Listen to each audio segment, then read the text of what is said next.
اب یہ درست وقت ہے کہ جیفری ایپسٹین کی سرگرمیاں اور اسے وابستہ تمام افراد کی تفصیلات کو مکمل طور پر ہم بے نقاب کریں.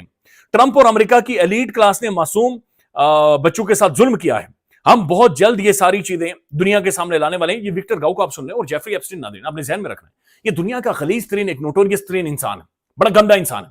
یہ کم عمر بچیوں کو ناظرین سپلائی کرتا تھا امریکن ایلیٹ کو, اور امریکن ایلیٹ اسے ریسکیو کرتی تھی. وکٹر گاؤ کو سن لیں پہلے. It is right now the high time to expunge the evil as represented by Jeffrey Epstein and whoever who is with him. Now, this is a very important point. I do not want to go into further details. I think the evil as represented by Jeffrey Epstein need to be fully expunged in the world, including in the relations between Israel and the United States. اب ناظرین جو دنیا میں سب سے بڑی خبر بنی ہوئی ہے, امریکہ کا F-35 فائٹر جیٹ مارا گیا, طیارہ مارا گیا. یہ بہت بڑا انسیڈنٹ ہے. ہم نے آپ نے دیکھا تھا آپریشن بنیاد المرصود میں جس طریقے سے رافیل کو ہٹ کیا تھا. پوری جنگ کی بحث ایک طرف, آرگومنٹ ایک طرف, اور رافیل ہٹ ہوا. یہ گلوبلی سب سے بڑی خبر بنی تھی, بلکہ انڈیا آج تک ناظرین اس شرمندگی کا جو کلنک ہے وہ اپنے ساتھ لیے گھوم رہا ہے. ہر انڈین جدھر بھی جاتا ہے یہ ایک شرمناک یا یہ شرمندگی ان کا تعاقب کر رہی ہے, پیچھا کر رہی ہے کہ رافیل جس طریقے سے ہٹ ہوئے تھے. اب یہ امریکہ ناظرین ہٹ ہوا ہے.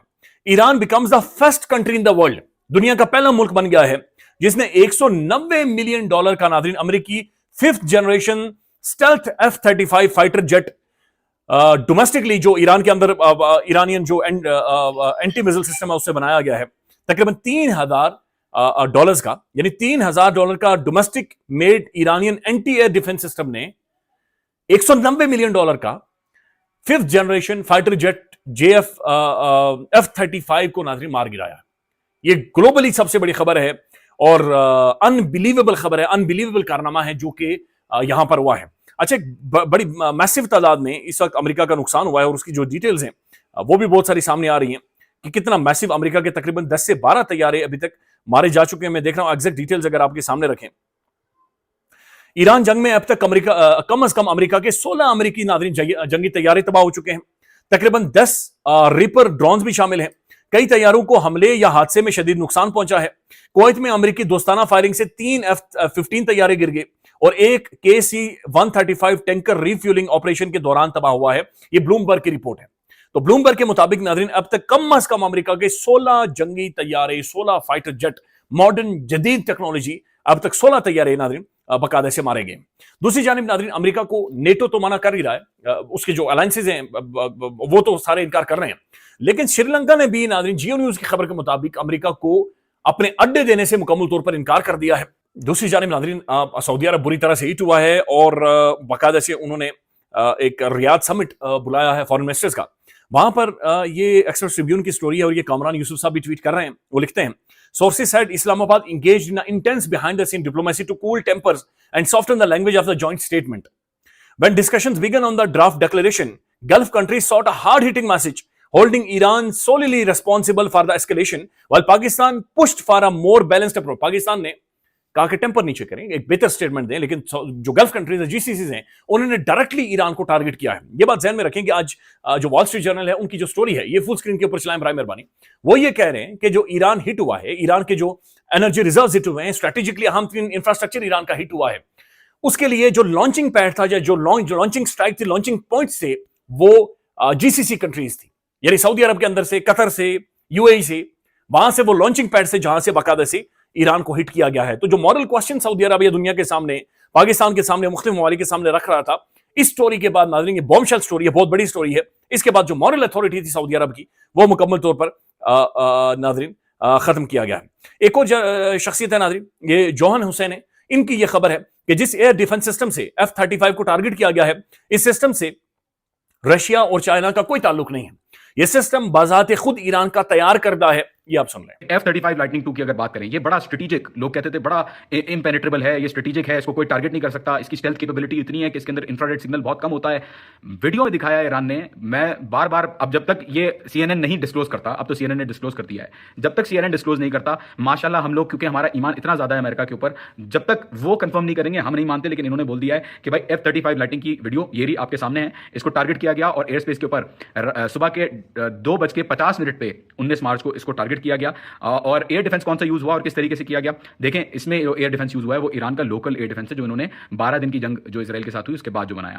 رشیا اور چائنا نے اس میں کوئی سپورٹ نہیں کیا. لوکلائزڈ ہے یہ. جو ان کے ایئر اسپیس کمانڈر ہیں انہوں نے بھی کہا ہے کہ ہمارے جوانوں نے یہ خود سے بنایا ہے. اور F-35 بالکل اسٹیلتھی ہے, سب کچھ ہے, لیکن یہ انویزیبل نہیں ہے انفرا ریڈ سے اور آپٹیکل EO سسٹم. ناظرین, پاکستان کے اندر ایک بہت ہی عجیب و غریب قسم کی خبر ایک اور اس وقت سرفیس کر رہی ہے. یہ ڈیولپنگ سٹوری ہے.